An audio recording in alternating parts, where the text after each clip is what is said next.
প্রীতি শুভেচ্ছা সালাম ও নমস্কার জানিয়ে কয়েকটি কথা আপনাদের সামনে বলতে চাই।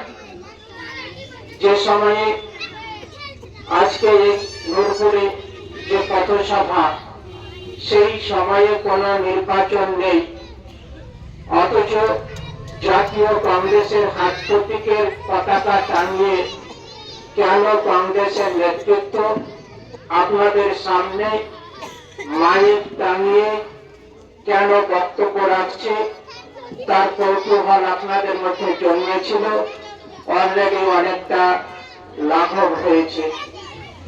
তবে এটাই আমি বলতে চাই, আজকের এই সান্ধ্যকালীন পথসভার যা জনসমাগম, তাতে এটাই বলতে চাই, পৃথিবীতে বিজয়ী হয়নি তো পুরুষের তরবারি, শক্তি দিয়েছে, প্রেরণা দিয়েছে বিজয় লক্ষ্মী নারী।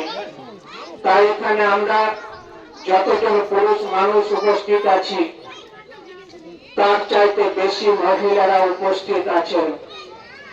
আমরা জানি যে স্বাধীনতা আন্দোলনের সময় স্বাধীনতা আন্দোলনকারীদের প্রেরণা জুগিয়েছিল মায়ের ও বোনেরা। অনেক শাখা সিঁদুরের বিনিময়ে, অনেক বৈঠকের বিনিময়ে, অনেক তাজা প্রাণের বিনিময়ে, অনেক রক্তক্ষয়ী সংগ্রামের বিনিময়ে জাতীয় কংগ্রেস ভারতবর্ষকে স্বাধীন করেছিল। আর এই স্বাধীনতার পেছনে মায়েদের ভূমিকা অগ্রণী ছিল। আবারও ইংরেজের মতো যে দুটো সরকার, কেন্দ্রে নরেন্দ্র মোদীর সরকার এবং রাজ্যে মমতা ব্যানার্জির সরকার, এই দুটো সরকার সাধারণ মানুষকে বিভিন্নভাবে বঞ্চিত করছে। কিভাবে বঞ্চিত করছে?